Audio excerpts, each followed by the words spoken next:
Oke, pada kesempatan kali ini saya ingin mempresentasikan mengenai continuous integration, continuous delivery, atau yang familiar CI/CD ya. Apa itu CI/CD? Oke, sebelum saya menjelaskan apa itu CI/CD, mungkin saya akan sedikit menjelaskan mengenai DevOps karena konsep teknis dari CI/CD ini sangat erat kaitannya dengan DevOps ya. Oke, ya. DevOps itu sendiri mengambil dari istilah Dev dan Ops ya. Dev ini berarti developer dan Ops ini operation ya. Oke, kalau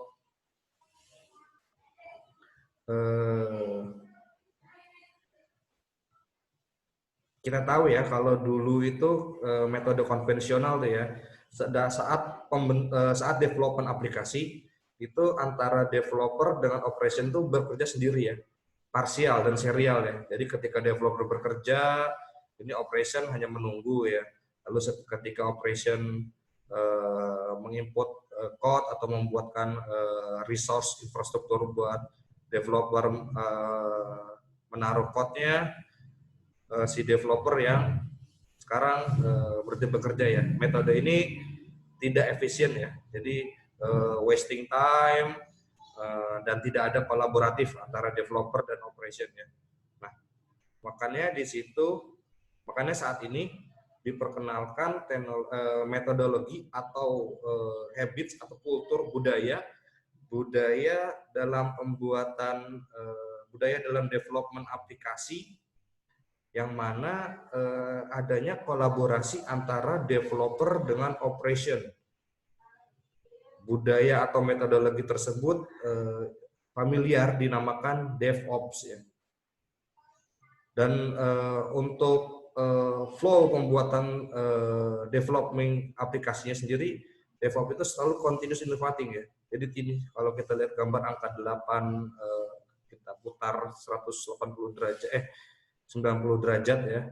Ini tidak ada ujungnya ya. Lain halnya dengan metodologi pembuatan development yang konvensional ya.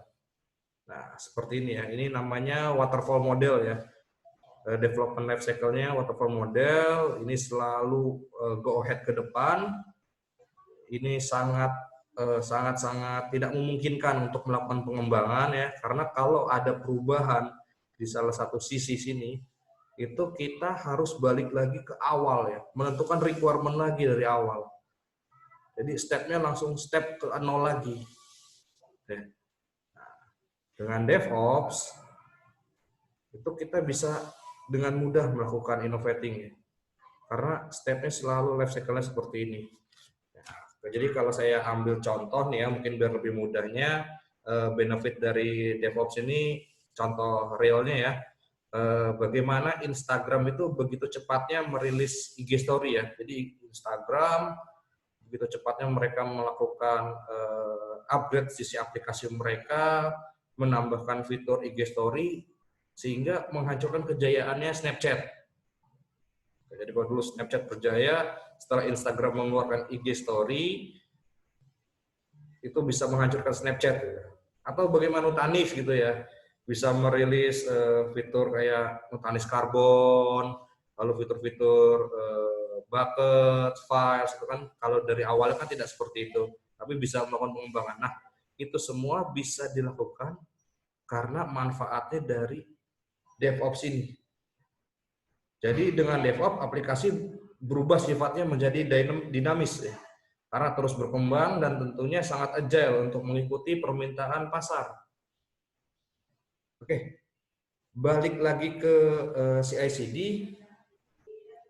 Lalu pertanyaannya, apa sih relasinya antara CI/CD dengan DevOps ya?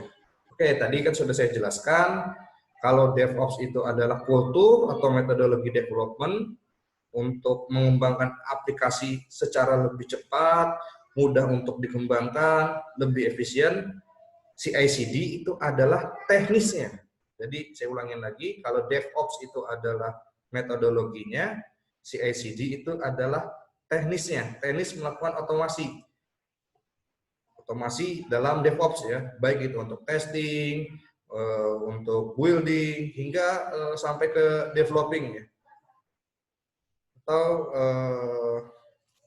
jadi dengan teknis CI atau continuous integration, kita bisa melakukan testing dengan kita bisa melakukan testing dan pemeriksaan kualitas aplikasi yang kita deploy secara otomatis, dan juga kita bisa melakukan analisa statistik, dan semua dilakukan secara otomatis, terotomasi ya.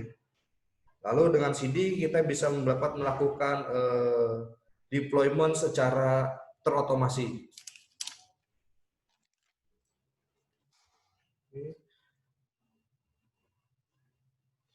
Di sini ada tools-tools ya yang familiar dengan tools-tools CI/CD yang familiar.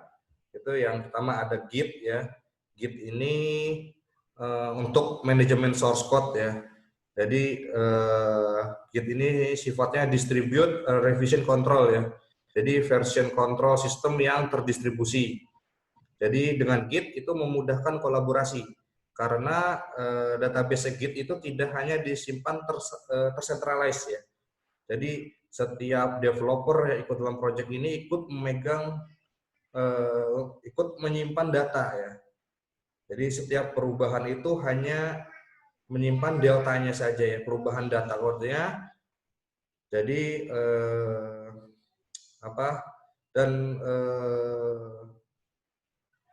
perubahan-perubahan itu akan dilakukan merge ya dengan versi sebelumnya, dan kita bisa dengan mudah melakukan rollback ke versi-versi yang diinginkan ya. Jadi kalau kita ada versi 1, perlu ada pengembangan lagi, yang kedua, versi 2, versi 3, versi 4, ini kita sudah merge, kita balikan lagi karena kita mungkin ada trouble, kita balikan lagi ke versi 3, dan itu dengan mudah dengan Git sendiri ya. Oke, lalu ada Docker Registry ya. Docker Registry ini sebagai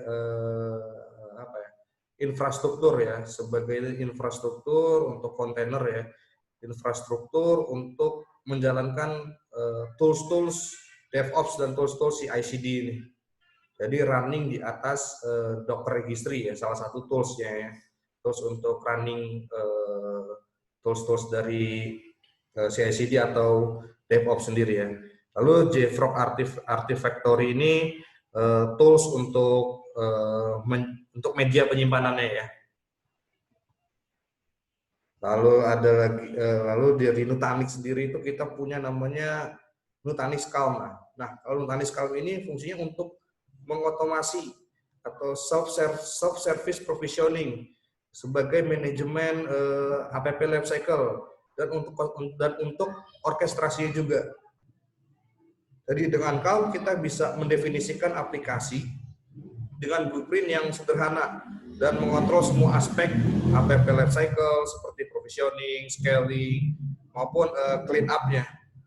Blueprint-nya sendiri bisa kita buat ya dalam tampilan yang user interface yang sangat user friendly, atau juga bisa via kode DSL yang berbasis Python, termasuk juga seamless conversion. Nah, lalu ada Jenkins Pipeline, ini sebagai CI/CD server ya. Jadi salah satu server CI/CD yang sifatnya open source untuk melakukan otomasi dalam development ya.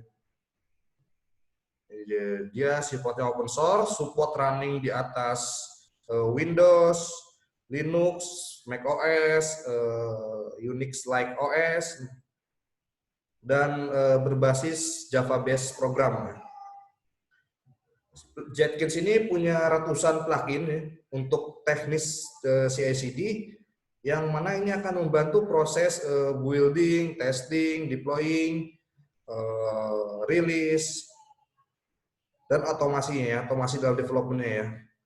Nah, selain Jenkins Pipeline ini ada juga produk-produk lain untuk CI/CD server yang familiarnya saya lihatkan ya, yang familiar.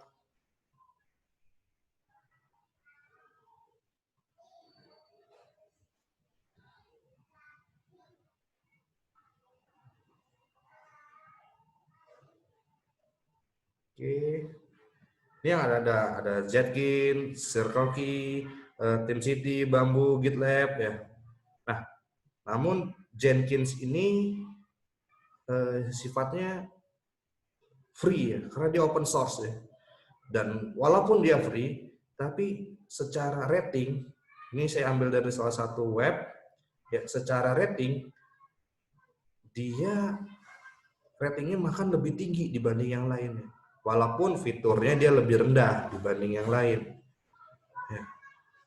Jadi Jetkins ini walaupun dia bersifat open source, ya, dia ini sangat powerful gitu. Makanya dia ini salah satu tools ya yang umum yang banyak dipakai oleh developer atau untuk development aplikasi ya. Oke, kita balik lagi ke PDF PowerPoint-nya. Oke. Ya. Jadi Jetkins sendiri itu punya berbagai macam kelebihan ya. Di antaranya itu ya dia mudah untuk diinstalasi dan di-upgrade-nya, lalu user friendly dan simple, source dan kontribusi dari komunitasnya sangat besar ya. Komunitas dari Jetkins-nya sangat besar. Lalu support distribute build dan dengan arsitektur master slave. Bisa juga dia punya fitur build scheduling base, support shell dan Windows command. Lalu dia juga punya support untuk notifikasi on build status.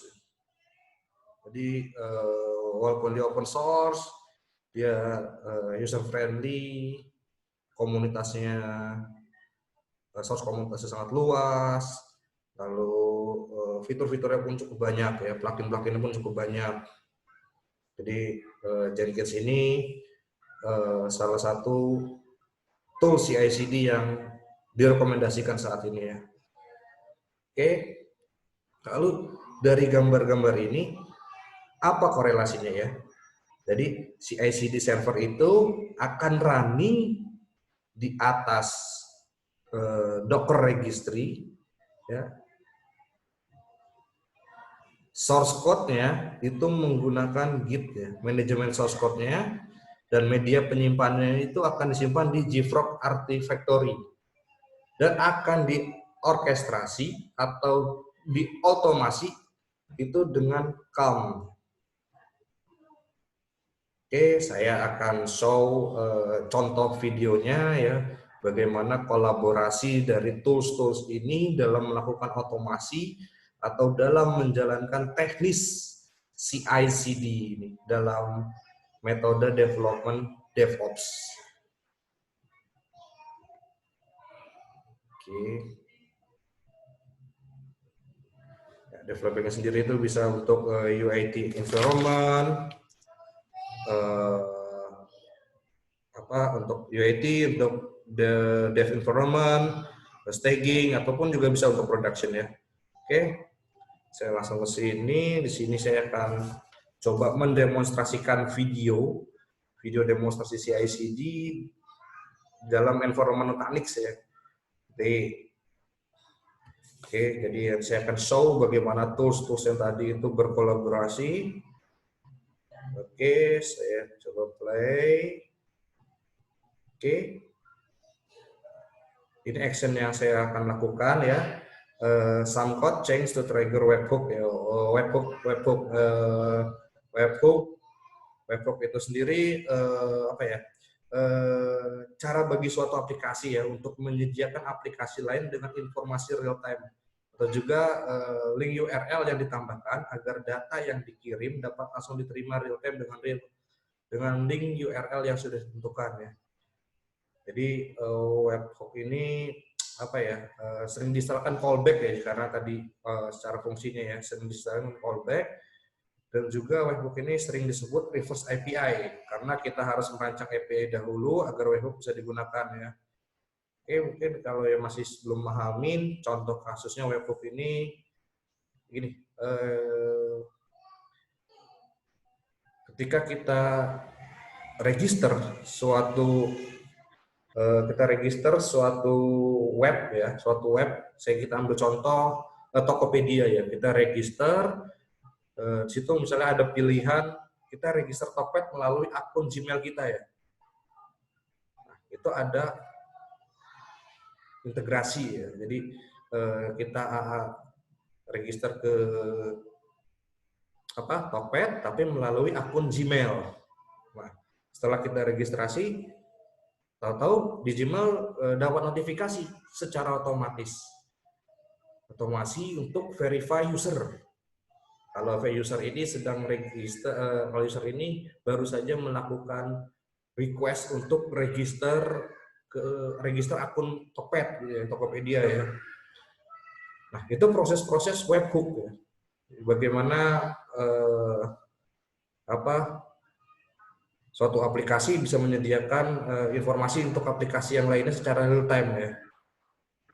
Atau juga misalnya kita membeli barang, setelah kita selesai register, kita beli barang di Tokped, ya. Kita beli barang, lalu kita akan menerima notifikasi di email saat barang itu mulai dikirim di kurir, saat barang itu sudah sampai, bahkan sampai saat kita telah menyelesaikan proses pembelian, bahkan sampai kita selesai proses review dari barang sendiri. Biasanya kan masuk ke notifikasinya ke Gmail kita. Nah, itulah proses-proses webhook ya. Oke, saya balik lagi ke videonya. Ini dalam video ini akan dilakukan perubahan, lalu dilakukan proses commit, ya. Lakukan proses commit. Commit ini untuk running atau untuk eksekusi ya, untuk eksekusi konfig atau perubahan-perubahan yang tadi dilakukan ya. Jadi kalau kita belum commit, kita melakukan perubahan tadi itu belum ada eksekusinya. Jadi kita membutuhkan commit dulu, commit change ya sini. Ini di dalam GitHub ya.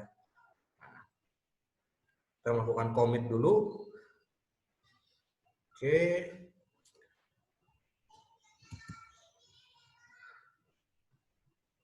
Balik lagi. Commit.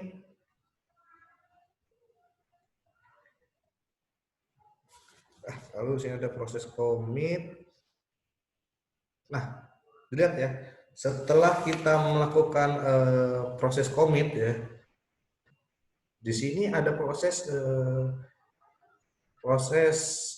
men-trigger pipeline Jenkins ya. Jadi kita lihat sini ada proses otomasi ya, otomasi yang dilakukan oleh Jenkins tadi, pipeline itu dari running integration test, building aplikasi, create release, ya. Terus tag and publish release image, terus deploy release dan sampai clean up-nya ya. Dan kita lihat di sini, ini adalah ini adalah progres ya, progres penyimpanannya ya, penyimpanannya di JFrog ya tadi ya, di JFrog Artifactory ya.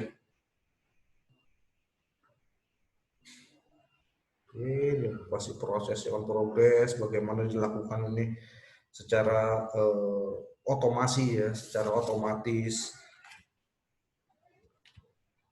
Oke.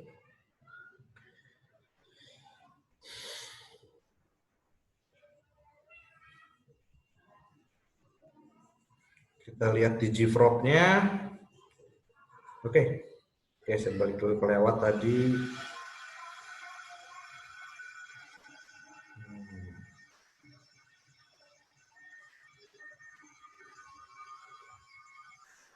Oke, kita lihat di JFrog-nya ya. Ini kondisi existing ya. Kondisi existing ada tiga version ya, DevOps 1, DevOps 2, DevOps 3 ya.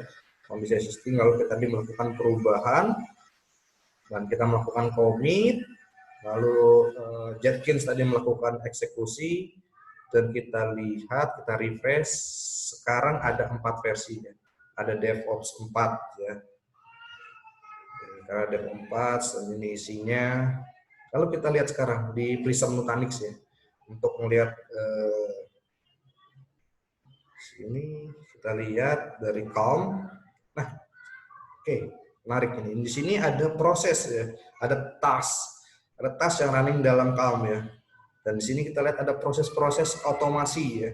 Setelah tadi Jenkins melakukan eksekusi, ini sini ada proses otomasi ada proses create, ya. Create MongoDB, Node.js, dan Nginx, ya. Ini otomatis masih. Oh, dan kita lihat di sini ada 3 VM, ya. Jadi Calm secara otomatis melakukan auto deploy, ya, auto deploy 3 VM, ya. Jadi ini benar-benar fleksibel, ya, fleksibel dan simple, ya. Bayangkan kalau kita harus membuat ini secara manual. Dan sekarang Nutanix sudah memiliki fitur yang namanya Nutanix Carbon, ya. Carbon ini untuk orkestrasi.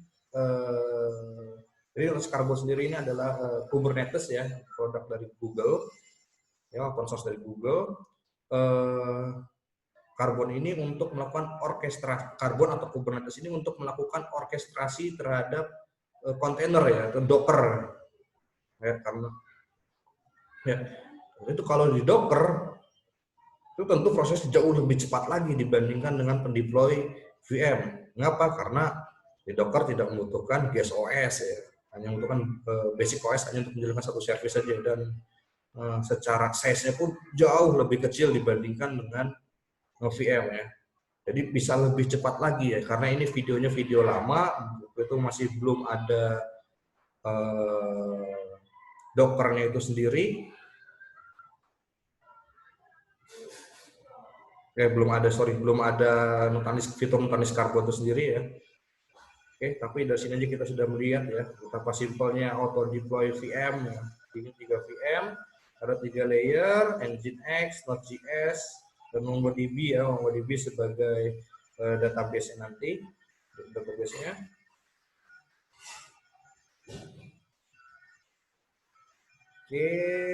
Lalu kita